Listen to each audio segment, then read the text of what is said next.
નમસ્કાર મિત્રો આજે તારીખ 27 ઓગસ્ટ 2026 દેશ અને દુનિયાના સુપરફાસ્ટ સમાચારમાં સૌપ્રથમ વાત કરીશું નેપાળની ભયંકર તબાહી 160 થી વધુના થયા છે મોત નેપાળ અને તિબેટ ક્ષેત્રમાં આવેલા ભયાનક પૂર અને ભૂસ્ખલનને કારણે ભારે તબાહી સર્જાઈ ગઈ છે આ પ્રાકૃતિક આપદામાં અત્યાર સુધીમાં 160 થી વધુ લોકોના મોત નીપજ્યા છે જ્યારે 142 ભારતીયો સહિત આશરે 1000 થી વધુ લોકો ગુમ થયા છે પૂરના કારણે અનેક પુલો ઘરો અને હાઇડ્રો પ્રોજેક્ટ સંપૂર્ણ રીતે નાશ પામ્યા છે વિદેશી પ્રવાસીઓ પણ ગુમ થયા હોવાના અહેવાલ છે અને હાલ મોટા પાયે રાહત અને બચાવ કામગીરી ચાલી રહી છે અન્ય મહત્વના સમાચારની વાત કરીએ તો ડેડલાઇન વધી એલપીજી અંગે એક નવું અપડેટ બહાર પાડવામાં આવ્યું છે કેન્દ્ર સરકારે એલપીજી કેવાયસી માટેની અંતિમ તારીખ લંબાવી દીધી છે નવી અંતિમ તારીખ હવે 31 ઓગસ્ટ રહેશે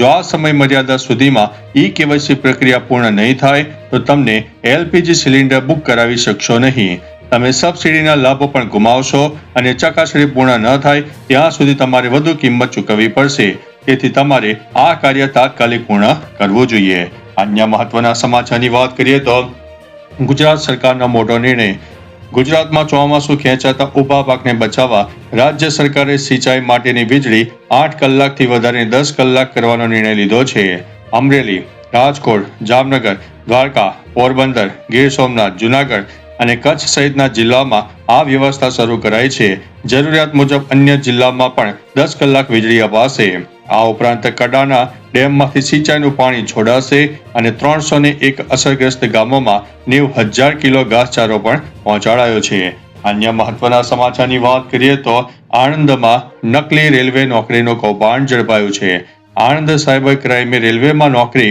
અપાવવાના નામે છેતરપિંડી કરનારા તુષાર અને સુલતના પટેલની ધરપકડ કરી છે આરોપીએ ફોર્મ પરીક્ષા ટ્રેનિંગ અને એપોઇન્ટમેન્ટના બહાને એક વ્યક્તિ પાસેથી 55,000 સહિત અત્યાર સુધીમાં આશરે 6 લોકો પાસેથી 5.07 લાખ રૂપિયા પડાવ્યા હોવાનું સામે આવ્યું છે આરોપીઓ નકલી આઈડી ઓફર લેટર અને સરકારી સિક્કાનો ઉપયોગ કરતા હતા પોલીસને આશરે 16 લોકો સાથે છેતરપિંડીની માહિતી મળી છે અન્ય મહત્વના સમાચારની વાત કરીએ તો સીએમ ભૂપેન્દ્રભાઈ પટેલ 27 ઓગસ્ટે ગુજરાત પરત ફરશે અમેરિકા અને કેનેડાના પ્રવાસે ગયેલા સીએમ ભૂપેન્દ્રભાઈ પટેલે આજે 27 ઓગસ્ટ સવારે 4 વાગે અમદાવાદ પરત ફર્યા છે ટોરન્ટોમાં કેન્દ્રીય નાણામંત્રી નિર્મલા સીતારમણ સાથે ગુજરાતના વિકાસ અને રોકાણ અંગેની ચર્ચા થઈ હતી પરત ફર્યા બાદ સીએમ અમિત શાહના કાર્યક્રમમાં હાજરી પણ આપી 27 ઓગસ્ટે યોજાનારા સ્વાગત ઓનલાઈન કાર્યક્રમમાં નાગરિકોની રજૂઆતો પણ સાંભળવાના છે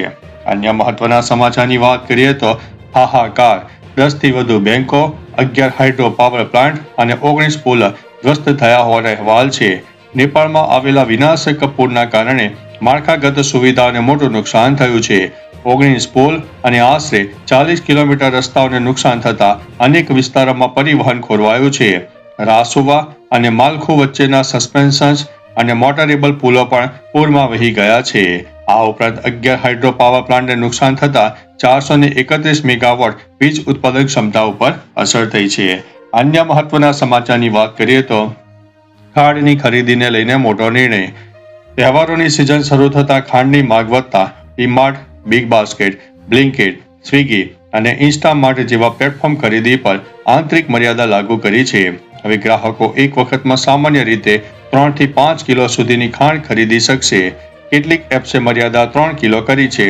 કંપનીઓના જણાવ્યા મુજબ આ નિર્ણય કાળા બજાર અને સંગ્રહખોરી રોકવા માટે લેવાયો છે ઈસ્વા અને સરકારે દેશમાં ખાંડનો પૂરતો જથ્થો ઉપલબ્ધ હોવાની ખાતરી આપી છે અન્ય મહત્વના સમાચારની વાત કરીએ તો નેપાળમાં પૂરતી તબાહી 1000 થી વધુ લોકો ગુમ 100 થી વધુના થયા છે મોત નેપાળ તિબેટ બોર્ડર પર બુધવારે આવેલા અચાનક પૂરે રસુવા જિલ્લામાં ભારે તબાહી મચાવી છે ભોટોકોસી નદીમાં સવારે 9 વાગે અચાનક પાણીનો ધસમસતો પ્રવાહ આવતા અનેક વિસ્તારો અસરગ્રસ્ત થયા નેપાળ પોલીસ મુજબ અત્યાર સુધીમાં 100 લોકોના મોત થયા છે જ્યારે 500 થી વધુ લોકો ગુમ થયા છે તેમાં 133 ભારતીયો સહિત 300 થી વધુ વિદેશી પ્રવાસીઓ પણ સામેલ છે અન્ય મહત્વના સમાચારની વાત કરીએ તો આવતીકાલે રક્ષાબંધન રાખડી બાંધવાનો શુભ સમય કયો ભાઈ બહેનના પવિત્ર પ્રેમ અને રક્ષણના બંધનનો તહેવાર રક્ષાબંધન શુક્રવારે ઉજવાશે. રાખડી બાંધવા માટે સવારે 5:57 થી 9:48 સુધીનો સમય સૌથી શુભ માનવામાં આવે છે.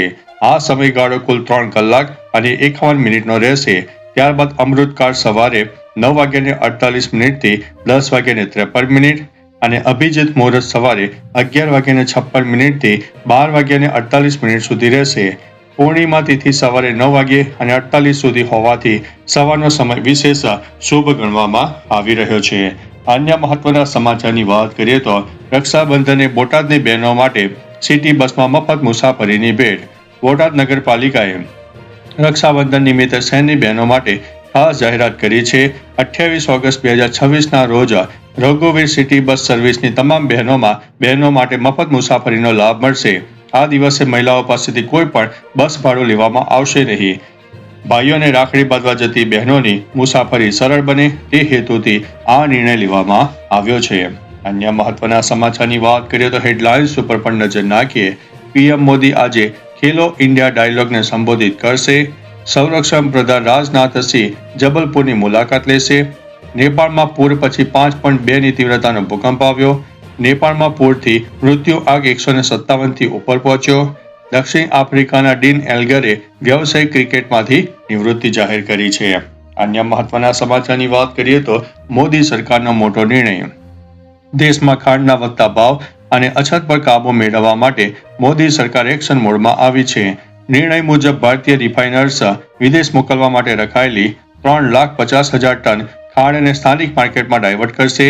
મંજૂરી મળતા જ આ ખાંડ એક અઠવાડિયામાં સ્થાનિક ખરીદદારો માટે ઉપલબ્ધ થઈ જશે.